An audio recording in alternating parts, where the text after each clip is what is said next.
নমস্কার বন্ধুরা, গল্প পাঠে আমি তাপস। আমি আজ আপনাদেরকে পড়ে শোনাব বিভূতিভূষণ বন্দ্যোপাধ্যায়ের লেখা পুঁই মাচা। তো চলুন আজকের এই গল্পটি শুরু করা যাক।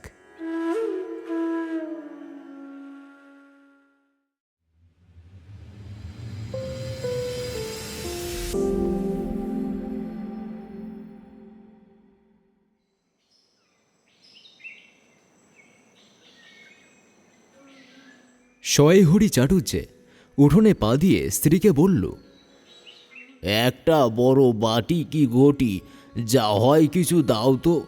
তারক্ষ্র গাছ কেটেছে, একটু ভালো রস আনি। স্ত্রী অন্নপূর্ণা খড়ের রান্নাঘরের উঠোনে বসে শীতকালের সকালবেলা নারকেলের তেলের বোতলে ঝাঁটার কাঠি লাগিয়ে জমানো তেল বের করে চুলে মাখছিল। স্বামীকে দেখে তাড়াতাড়ি গায়ের কাপড় একটু টেনে দিল মাত্র, কিন্তু বাটি কি ঘটি বার করে দেবার জন্য বিন্দুমাত্র আগ্রহ তো দেখালো না, এমনকি বিশেষ কোনো কথাও বলল না। শয়েহরি বলল, বসে রইলে যে, দাও না একটা ঘটি। খেন্তি টেন্তি সব কোথায় গেল এরা? তুমি তেল মেখে বুঝি ছোবে না? অন্নপূর্ণা তেলের বোতলটি সরিয়ে স্বামীর দিকে তাকিয়ে থাকে। পরে শান্তসুরে জিজ্ঞেস করল, তুমি মনে মনে কি ভাবছ বলতে পারো? স্ত্রীর শান্তসুর শয়েহরির মনে ভয়ের কারণ হল। একটা ঝড়ের আগে আকাশের স্থির ভাব মাত্র, তা বুঝতে পেরে তিনি ঝড়ের প্রতীক্ষায় থাকল। একটু আমতা আমতা করে বলল, কেন? অন্নপূর্ণা শান্তসুরে বলল, দেখো, রঙ্গ করো না বলছি। ন্যাকামি করতে হয় অন্য সময় করো। তুমি কি কিছু জানো না, নাকি খোঁজ রাখো না? এত বড় মেয়ে যার ঘরে, সে মাছ ধরে আর রস খেয়ে দিন কাটায় কি করে তা বলতে পারো? গায়ে কি গুজব রটেছে জানো?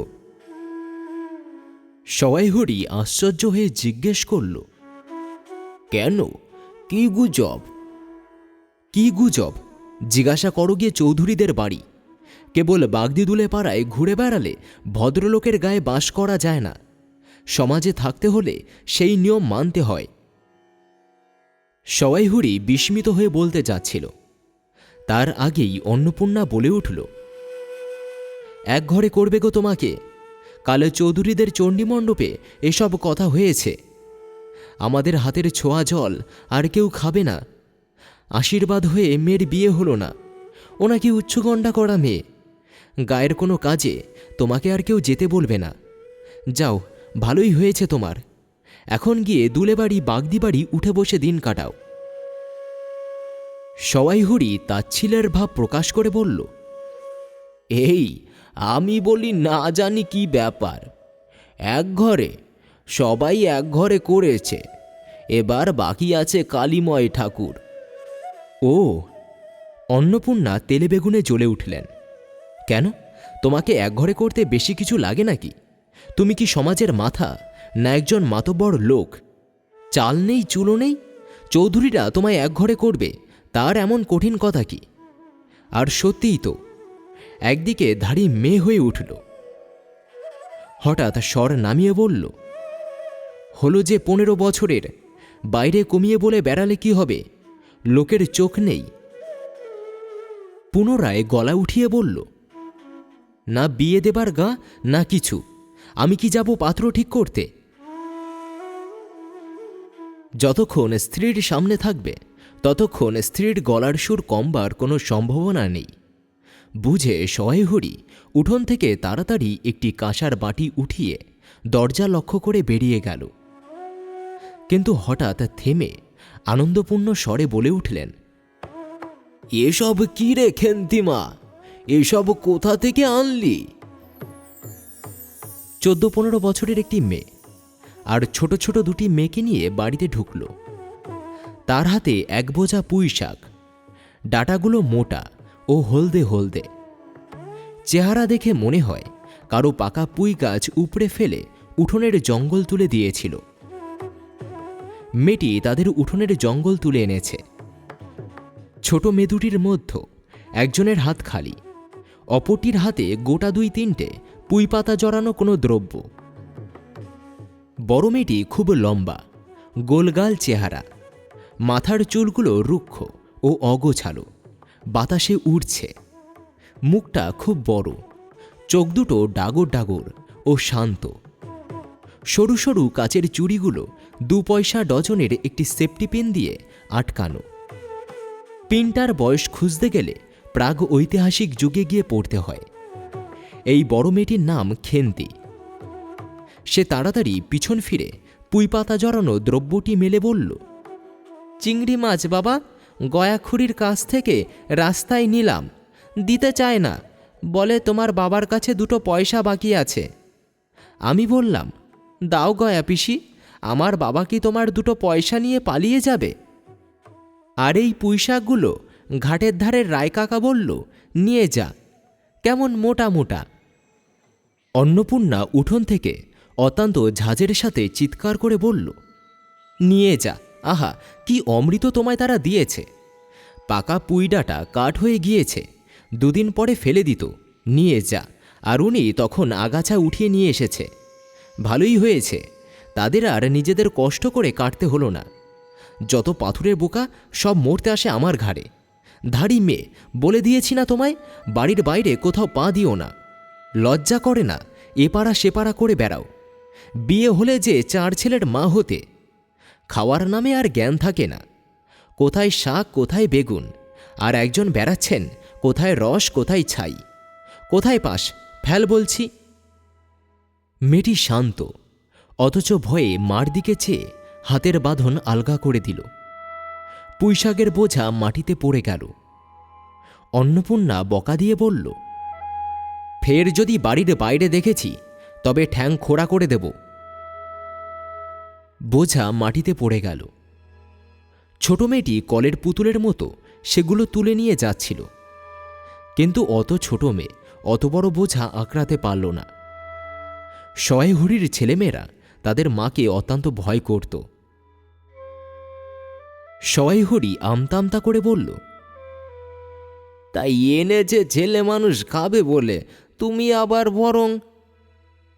পুঁইশাকের বোঝা নিয়ে যেতে যেতে মেয়েটি ফিরে দাঁড়িয়ে মার মুখের দিকে চাইল।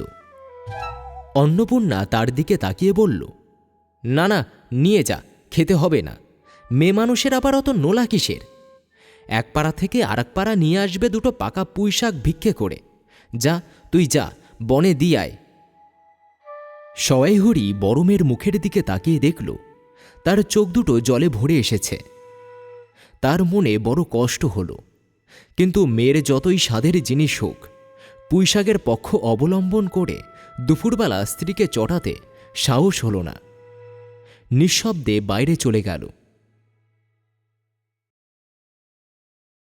বসে রাধ্যে রাধ্যে বড় মেয়ের কাতর দৃষ্টি মনে করার সঙ্গে সঙ্গে অন্নপূর্ণার মনে পড়ল, অরন্ধনের আগের দিন বাড়িতে পুঁইশাক রান্নার সময় খেন্তি আবদার করে বলেছিল, মা, অর্ধেকগুলো কিন্তু একা আমার, বাকি অর্ধেক তোমাদের। বাড়িতে কেউ ছিল না। উঠোনের আশেপাশে যে ডাটা পড়েছিল সেগুলো কুড়িয়ে নিয়ে আসলেন। বাকিগুলো কুড়োনো যায় না, ডোবার ধারে ছায়ের গাদায় ফেলে দিয়েছে। কুচো চিংড়ি দিয়ে চুপি চুপি পুঁইশাকের তরকারি রান্না করলেন। দুপুরবেলা খেন্তি পাতে পুঁইশাকের চচ্চড়ি দেখে আনন্দপূর্ণ চোখে মায়ের দিকে ভয়ে ভয়ে তাকাল। পুঁইশাকের উপর তার এই মেয়েটির কীরকম লোভ তা তিনি জানে। জিজ্ঞাসা করলেন, কি রে খেন্তি, আরও একটু চচ্চড়ি দি? খেন্তি তক্ষুনি ঘাড় নাড়িয়ে এই আনন্দপূর্ণ প্রস্তাবে সমর্থন করল। কি ভেবে অন্নপূর্ণার চোখে জল আসল।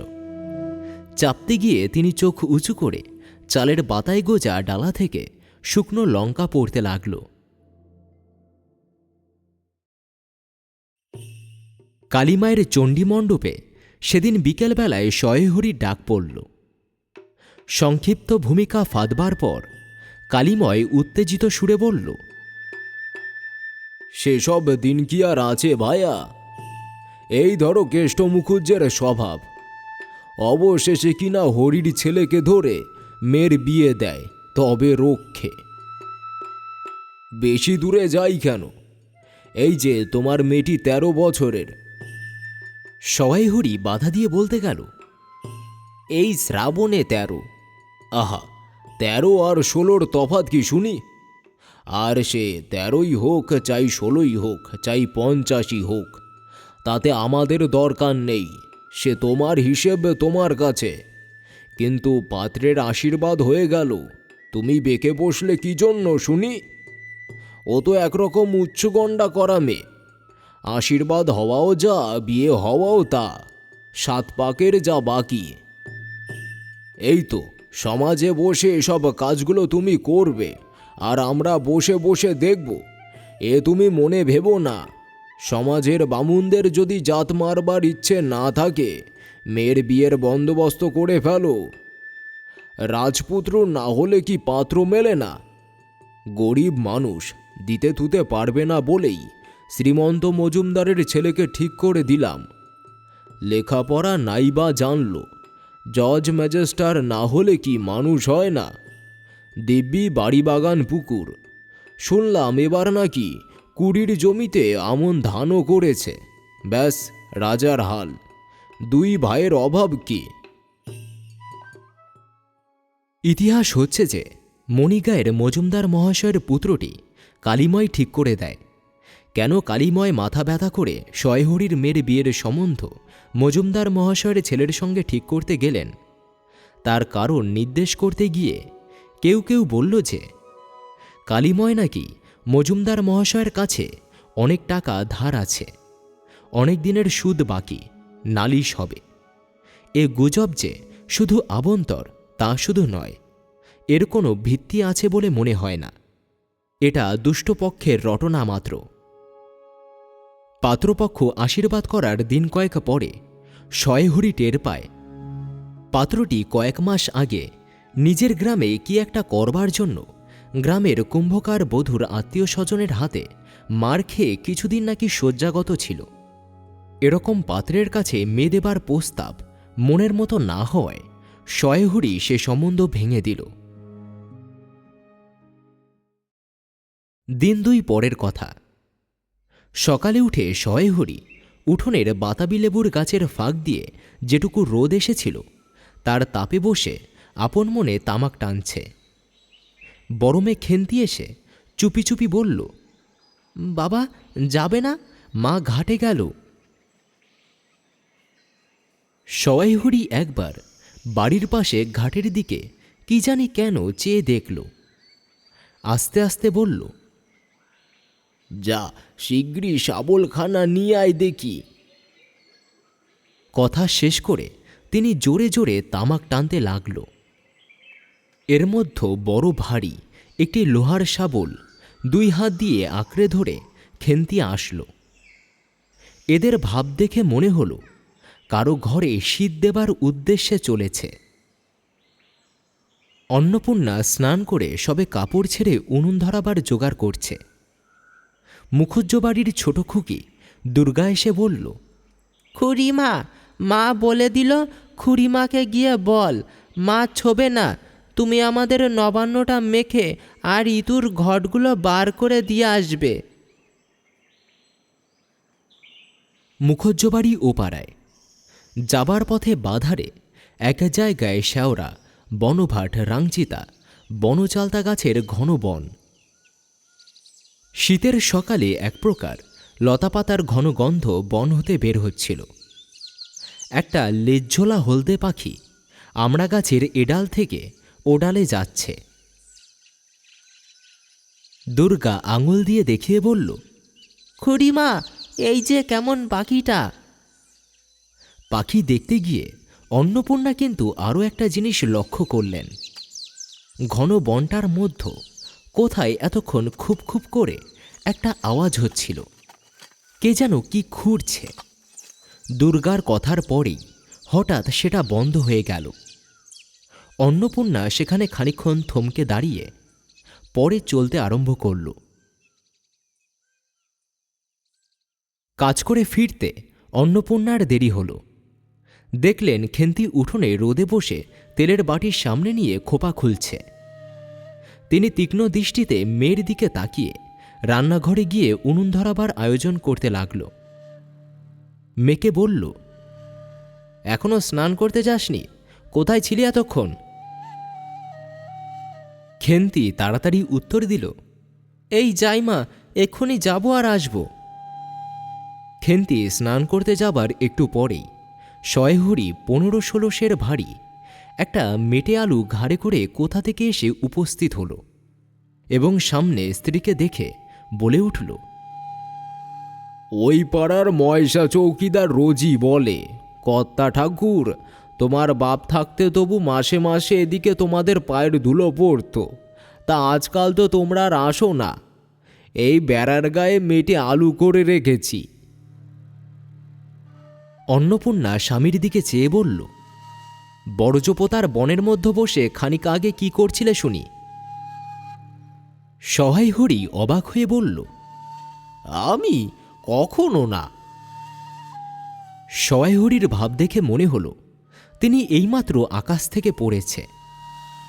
অন্নপূর্ণা স্বামীর দিকে তাকিয়ে বলল, চুরি তো করবেই, 3 কাল গেছে, 1 কাল আছে। মিথ্যা কথাগুলো আর বলো না, আমি সব জানি। মানে ভেবেছিলে আপদ ঘাটে গেছে আর কি। দুর্গার মা ডেকে পাঠিয়েছিল, ওপাড়ায় যাচ্ছি। শুনলাম বড়জোপোতার বনের মধ্যে কি সব খুব খুব শব্দ। তখন আমি বুঝতে পেরেছি, সারা পেয়ে শব্দ বন্ধ হয়ে গেল। যেই আবার একটু দূরে গেলাম, আবার দেখি শব্দ। তোমার তো ইহকালও নেই পরকালও নেই, চুরি করতে ডাকাতি করতে যা ইচ্ছে করো, কিন্তু মেয়েটাকে আবার এর মধ্যে নিয়ে গিয়ে ওর মাথা খাওয়া কিসের জন্য? শয়হুরি হাত নাড়িয়ে বড়জোপোতায় না থাকার প্রমাণ দেওয়ার চেষ্টা করতে লাগল, কিন্তু স্ত্রীর চোখের সামনে বেশি কথা জোগাড় করতে পারল না। আধ ঘণ্টা পরে খেন্তি স্নান করে বাড়ি ঢুকল। মেটে আলুর দিকে একবার দেখে নিরীহ মুখে মনোযোগ দিয়ে কাপড় মেলে দিচ্ছিল। অন্নপূর্ণা ডাকল, খেন্তি, এদিকে একবার আয় তো, শুনে যা। মায়ের ডাক শুনে খেন্তির মুখ শুকিয়ে গেল। মার কাছে এলে তিনি জিজ্ঞেস করল, এই মেটে আলুটা দুজনে মিলে তুলে এনেছিস না? খেন্তি মার মুখের দিকে চেয়ে মেটে আলুটার দিকে চাইল, পরে আবার মায়ের মুখের দিকে চাইল। তার কপালে বিন্দু বিন্দু ঘাম দেখা দিল, কিন্তু মুখ দিয়ে কথা বের হল না। অন্নপূর্ণা কড়া সুরে বলল, কথা বলছিস না কেন? এই মেটে আলু তুলে এনেছিস? খেন্তি বিপন্ন চোখে মার মুখের দিকে তাকিয়ে উত্তর দিল, হ্যাঁ। অন্নপূর্ণা তেলে বেগুনে জ্বলে উঠে বলল, পাজি, আজ তোমার পিঠে আমি আস্ত কাঠের চেলা ভাঙব, তবে ছাড়ব। বড়জোপোতার বনে গিয়েছিলে মেটে আলু চুরি করতে। সৌম্য মেয়ে বিয়ের যোগ্য হয়ে গেছে কোন কালে? সেই একগাল বিজন বন, তার মধ্যে দিন দুপুরে বাঘভাল্লুক লুকিয়ে থাকে, তার মধ্য থেকে পরের আলু নিয়ে এলে তুলে। যদি গোসাইরা চৌকিদার ডেকে তোমায় ধরিয়ে দেয়, তোমার কোন শ্বশুর এসে তোমায় বাঁচাতো? খাবার জোটে খাবো, না জোটে না খাবো, তা বলে পরের জিনিসে হাত। এ মেয়ে নিয়ে আমি কি করব মা? 2-3 দিন পরে একদিন বিকেলে ধুলোমাটি মাখা হাতে খেন্তি মাকে এসে বলল, মা, মা, দেখবে এসো। অন্নপূর্ণা গিয়ে দেখল, ভাঙা পাঁচিলের ধারে ছোট্ট খোলা জমিতে কতগুলি পাথরকুচি ও কণ্টিকারি জঙ্গল হয়েছে। খেন্তি ছোট বোনটাকে নিয়ে সেখানে মহা উৎসাহে তরকারির আওলাদ করার আয়োজন করেছে। একটিমাত্র পুঁইশাকের চারা কাপড়ের ফালির বন্ধনে ফাঁসি হওয়া আসামির মতো ঝুলে রয়েছে। অন্নপূর্ণা হেসে বলল, দূর পাগলি, এখন পুঁই ডাঁটার চারা পোতে কখনো? বর্ষাকালে পুঁততে হয়, এখন যে জল না পেয়ে মরে যাবে। খেন্তি বলল, কেন? আমি রোজ জল ঢালব। অন্নপূর্ণা বলল, দেখ, হয়তো বেঁচে যেতেও পারে। আজকাল রাতে খুব শিশির হয়। খুব শীত পড়েছে। সকালে উঠে শয়েহরি দেখল তার দুই ছোট মেয়ে রোদ ওঠার আশায় উঠোনের কাঁঠালতলায় দাঁড়িয়ে আছে। একটা ভাঙা ঝুড়ি করে খেন্তি শীতে কাঁপতে কাঁপতে মুখুজ্জবাড়ি থেকে গোবর কুড়িয়ে আনল। শয়েহরি বলল, মা খেন্তি, সকালে উঠে জামাটা গায়ে দিতে তোর কি হয়? দেখ কি শীত। আচ্ছা দিচ্ছি বাবা, কই শীত? হ্যাঁ দে মা, এক্ষুনি দে, অসুখ বিসুখ 5 রকম হতে পারে। শয়েহরি ভাবতে ভাবতে বার হয়ে গেল। তিনি কি অনেক দিন মেয়ের মুখ ভালো করে দেখেনি? খেন্তির মুখ সুশ্রী হয়ে উঠেছে। জামার ইতিহাস। বহু বছর হল হরিপুরের রাসের মেলা থেকে শয়েহরি 2.5 টাকা দিয়ে জামাটি কিনেছিল। ছিঁড়ে যাবার পর তাতে কতবার রিপু করা হয়েছে। খেন্তির স্বাস্থ্য ভালো হওয়ায় জামাটি তার গায়ে হয় না। সংসারের এসব খোঁজ শয়েহরি কখনো রাখে না। জামার বর্তমান অবস্থা অন্নপূর্ণারও জানা ছিল না। খেন্তির নিজস্ব ভাঙা টিনের তরঙ্গর মধ্যে থাকত। পৌষ সংক্রান্তি। সন্ধ্যাবেলা অন্নপূর্ণা একটা কাঁশিতে চালের গুঁড়ো, ময়দা ও গুড় দিয়ে মাখছিল। ময়দার গোলা মাখা শেষ হলে অন্নপূর্ণা উনুনে চাপাতে যাচ্ছে। এমন সময় ছোট মেয়ে রাধা হঠাৎ ডান হাতখানা পাতিয়ে বলল, মা একটু দাও। অন্নপূর্ণা বড় গামলাটা থেকে একটু গোলা তুলে রাধার হাতের উপর দিল। মেজমে পুটি অমনি ডান হাত কাপড়ে মুছে মার সামনে পেতে বলল, মা আমায় একটু দাও। খেন্তি এদিকে দেখছিল। এ সময়ে খেতে চাইলে মা যদি বকে, সেই ভয়ে চুপ করে থাকল। অন্নপূর্ণা বলল, খেন্তি, নারকেলের মালা নিয়ে আয়, তোর জন্য একটু রাখি। খেন্তি নারকেলের মালা নিয়ে যায়। তাতে অন্নপূর্ণা একটু বেশি করে গোলা ঢেলে দিল। মেজমে পুটি বলল, জ্যাঠাইমারা অনেক দুধ নিয়েছিল, রাঙা দিদি ক্ষীর তৈরি করেছিল, ওদের অনেক রকম হবে। খেন্তি মুখ তুলে বলল, এ বেলায় হবে নাকি? ওরা তো ও বেলায় ব্রাহ্মণ নিমন্ত্রণ করেছিল, সুরেশ কাকাকে আর ওপাড়ার তিনুর বাবাকে। ও বেলায় তো পায়েস, ঝোলপুলি এইসব হয়েছে। পুটি জিজ্ঞাসা করল, হ্যাঁ মা, ক্ষীর না থাকলে পাটিসাপটা হয় না। খেদি বলছিল, ক্ষীরের পুর না হলে কি পাটিসাপটা হয়? আমি বলেছিলাম, কেন, আমার মা তো শুধু নারকেলের ছাই দিয়ে করে, সে তো কেমন লাগে। অন্নপূর্ণা বেগুনের বোটায় তেল মাখতে মাখতে প্রশ্নের উত্তর খুঁজতে লাগল। খেন্তি বলল, খেদির ওইসব কথা। খেদির মা তো ভারী পিঠে করে কি না? ক্ষীরের পুর দিয়ে ঘিয়ে ভাজলেই কি আর পিঠে হলো? সেদিনে জামাই এলে ওদের বাড়ি দেখতে গিয়েছিলাম, তাই খুড়িমা 2খানা পাটিসাপটা খেতে দিয়েছিল। ও মা, কেমন একটা ধরা ধরা গন্ধ। মার পিঠেতে কখনো কোনো গন্ধ পাওয়া যায়? পাটিসাপটায় ক্ষীর দিলে ছাই খেতে হয়। কথা শেষ করে খেন্তি মার চোখের দিকে তাকিয়ে জিজ্ঞাসা করল, মা, নারকেল কোড়া একটু নেব? অন্নপূর্ণা বলল, নে, কিন্তু এখানে বসে খাস না, মুখ থেকে পড়বে না কি হবে, যা ওইদিকে যা। খেন্তি নারকেলের মালায় 1 থাবা নারকেল কোড়া তুলে একটু দূরে গিয়ে খেতে লাগল। মুখ যদি মনের আয়না হয়, তবে খেন্তির মুখে দেখে সন্দেহের কোনো কারণ থাকতে পারে না যে সে অত্যন্ত মানসিক তৃপ্তি অনুভব করছে। ঘণ্টাখানেক পরে অন্নপূর্ণা বলল, তোরা সব এক এক টুকরো পাতা পেতে বসতো দেখি, গরম গরম দি। খেন্তি, জল দেওয়া ভাত আছে ও বেলার, বার করে নিয়ে আয়। খেন্তির কাছে অন্নপূর্ণার এ প্রস্তাব মনের মতো হল না। তা তার মুখ দেখে বোঝা গেল। পুটি বলল, মা, বর্দি পিঠে খাক, পিঠে ভালোবাসে, ভাত বরং থাকুক, আমরা কাল সকালে খাবো। খান কয়েক খাবার পরে ছোট মেয়ে রাধা খেতে চাইল না। সে নাকি বেশি মিষ্টি খেতে পারে না। সকলের খাওয়া শেষ হয়ে গেলেও খেন্তি তখনও খাচ্ছে। সে মুখ বুজে শান্তভাবে খায়, বড় একটা কথা বলে না। অন্নপূর্ণা দেখল সে কম করে 18-19টা খেয়েছে। জিজ্ঞাসা করলেন, খেন্তি আর নিবি? খেন্তি খেতে খেতে শান্তভাবে ঘাড় নাড়ল। অন্নপূর্ণা তাকে খান কয়েক দিল। খেন্তি হাসি ভরা চোখে মার দিকে চেয়ে বলল, বেশ খেতে হয়েছে মা। এই বলে আবার খেতে লাগল। অন্নপূর্ণা হাতাখুন্তি তুলতে তুলতে শান্ত নিরীহ একটু অধিক মাত্রায় ভোজনপটু মেয়েটির দিকে চেয়ে থাকল। মনে মনে ভাবল, খেন্তি আমার যার ঘরে যাবে তাদের অনেক সুখ দেবে। এমন ভালো মানুষ, কাজকর্মে বোকা, মারও গাল দিলেও মুখে কোনো শব্দ নেই, উঁচু কথা কখনো কেউ শোনেনি। বৈশাখ মাসের প্রথমে শয়েহরির এক দূরসম্পর্কীয় আত্মীয়র ঘটকালিতে খেন্তির বিয়ে হয়ে গেল। দ্বিতীয় পক্ষে বিবাহ করলেও পাত্রটির বয়স 40-এর খুব বেশি কোনো মতে হবে না।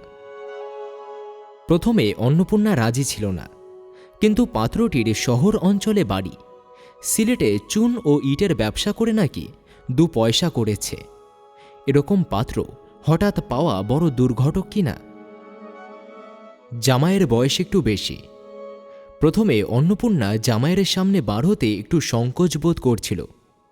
পরে খেন্তি কষ্ট পাবে এই ভেবে বাইরে আসে। বরণের সময় খেন্তির হাত ধরে জামাইয়ের হাতে তুলে দিল। চোখের জলে তার গলা বন্ধ হয়ে আসলো, কিছু বলতে পারল না।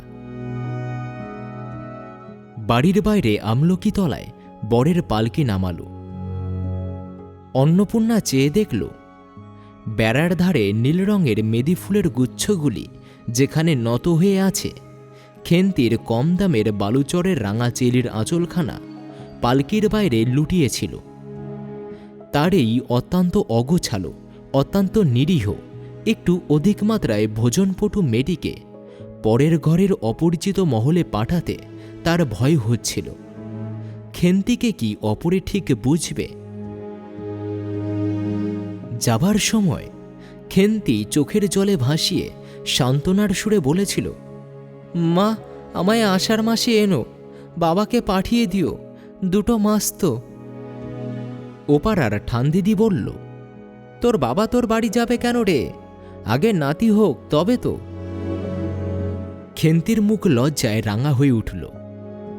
জলভরা ডাগর চোখের উপর একটুখানি লাজুক হাসির আভা মাখিয়ে এক গুয়েমির সুরে বলল, না যাবে না বই কি, দেখো তো কেমন না যায়। ফাল্গুন চৈত্র মাসের বিকেলবেলায় উঠোনের মাচায় রোদে দেওয়া আমশক্ত তুলতে তুলতে অন্নপূর্ণার মন হু হু করছে। তার অনাচারী লোভী মেয়েটি আজ বাড়িতে নেই। কোথা থেকে এসে লজ্জাহীনার মতো হাত পেতে মিনতির সুরে বলবে, মা, ওই কোনটা চিড়ে একটুখানি দেবে?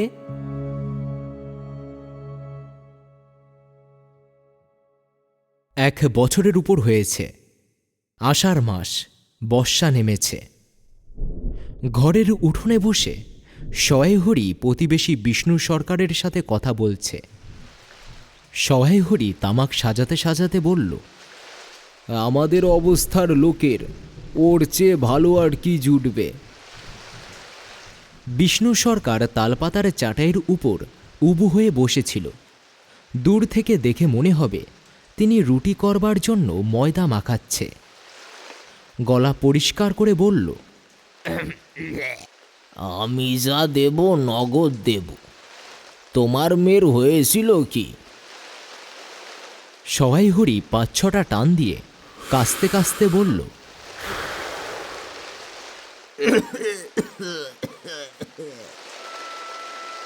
বসন্ত হয়েছিল শুনলাম।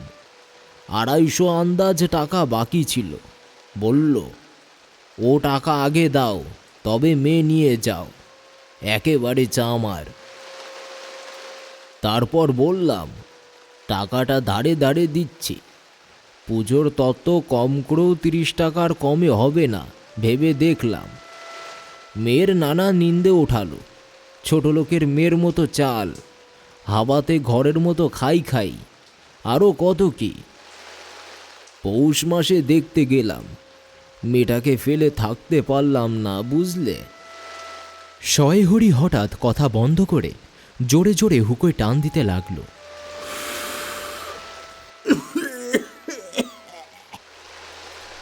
কিছুক্ষণ দুজনের কোনো কথা শোনা গেল না। কিছুক্ষণ পরে বিষ্ণু সরকার বলল, তারপর আমার স্ত্রী কান্নাকাটি করায় পৌষ মাসে দেখতে গেলাম। মেয়েটার যে অবস্থা করেছে, শাশুড়িটা শুনিয়ে শুনিয়ে বলতে লাগলো, না জেনে শুনে ছোট লোকের সঙ্গে আত্মীয়তা করলে এরকম হয়, যেমন মেয়ে তেমন বাপ। পৌষ মাসের দিনে মেয়ে দেখতে এলো শুধু হাতে। পরে বিষ্ণু সরকারের দিকে চেয়ে বলল, আমরা ছোট লোক কি বড় লোক, তোমার তো সরকার খুঁড়ো জানতে বাকি নেই। বলি, পরমেশ্বর চাটুর্যের নামে নীলকুঠির আমলে এ অঞ্চলে বাঘে গরুতে এক ঘাটে জল খেয়েছে। আজই না হয় আমি। পুরনো আভিজাত্যের গৌরবে সহায় হরি শুষ্ক সুরে হা হা করে হেসে উঠল। বিষ্ণু সরকার সমর্থন করে ঘাড় নাড়লেন। তারপর ফাল্গুন মাসেই তার বসন্ত হলো। চামড়ায় বসন্ত বেরোতেই টালায় আমার এক দূর সম্পর্কের বোন আছে। একবার কালীঘাটে পুজো দিতে এসে তার খোঁজ পেয়েছিল, তারই ওখানে ফেলে রেখে গেল। আমায় না একটা সংবাদ না কিছু। তারা আমায় সংবাদ দেয়, আমি গিয়ে দেখতে পাইনি। এমন চামার, গয়নাগুলো অসুখ অবস্থায় গা থেকে খুলে নিয়ে টালায় পাঠিয়ে দিয়েছে। যাক, তা চলো যাওয়া যাক, বেলা গেল। তারপর কয়েক মাস কেটে গেছে। আজ আবার পৌষ পার্বণের দিন। এবার পৌষ মাসের শেষে এত শীত পড়েছে যে বৃদ্ধ লোকেরাও বলাবলি করছিল যে এরকম শীত তারা কখনো দেখেনি। সন্ধ্যার সময় রান্নাঘরের মধ্যে বসে অন্নপূর্ণা পিঠের জন্য চালের গুঁড়োর গোলা তৈরি করছে। পুটি ও রাধি উনুনের পাশে বসে আগুন পোহাচ্ছে। রাধি বলল, আর একটু জল দিতে হবে মা, ঘন করে ফেললে কেন? পুটি বলল, আচ্ছা মা, ওতে একটু নুন দিতে হয় না? ও মা, দেখো রাধির দোলা কোথায় ঝুলছে, এক্ষুনি ধরে উঠবে। অন্নপূর্ণা বলে উঠল, সরে এসে বসো মা, আগুনের ঘাড়ে গিয়ে না বসলে কি আগুন পোহানো হয় না? গোলা তৈরি হয়ে গেল। অন্নপূর্ণা গোলা ঢেলে মুচি দিয়ে চেপে ধরল। দেখতে দেখতে পিঠে টোপরের মতো ফুলে উঠল। পুটি বলল, মা দাও, প্রথমে পিঠেটা কানাচে সারা ষষ্ঠীকে ফেলে দিয়ে আসি। অন্নপূর্ণা বলল, একা যাস নে, রাধিকে নিয়ে যা। পুটি ও রাধি দরজা খুলতেই শুকনো পাতায় খসখস শব্দ করতে করতে ঘন ঝোপের মধ্যে ছুটে পালালো। পুটি পিঠেখানা জোর করে ছুঁড়ে ঝোপের মাথায় ফেলে দিল। তারপর চারিদিকে নির্জন বাঁশবনের নিস্তব্ধতায় ভয় পেয়ে তাড়াতাড়ি দরজা বন্ধ করে দিল। পুটি ও রাধি ফিরে আসলে অন্নপূর্ণা জিজ্ঞেস করল, দিলি? পুটি বলল, হ্যাঁ মা, তুমি আর বছর যেখানে লেবুর চারা তুলে এনেছিলে সেখানে ফেলে দিলাম। তারপর সে রাত অনেকক্ষণ কেটে গেল। পিঠে প্রায় শেষ হয়ে আসছিল। রাতও তখন খুব বেশি। জ্যোৎস্নার আলোয় বাড়ির পিছনের বনে অনেকক্ষণ ধরে একটা কাঠঠোকরা পাখি ঠকঠক শব্দ করছিল। দুই বোনের খাবার জন্য কলার পাতা চিড়তে চিড়তে পুটি অন্যমনস্কভাবে বলে উঠল, দিদি বড় ভালোবাসত। তিনজন খানিকক্ষণ নির্বাক হয়ে বসে রইল। তাদের দৃষ্টি উঠোনের কোণে আবদ্ধ হয়ে পড়ল, যেখানে বাড়ির সেই লোভী মেয়েটির স্মৃতি পাতায় পাতায় শিরায় শিরায় জড়িয়ে তার কত সাধের নিজের হাতে পোতা পুঁই গাছটি বেড়ে উঠেছে। সবুজ ডগাগুলো মাচা থেকে বাইরে দুলছে। প্রবর্ধমান জীবনের লাবণ্য ভরপুর।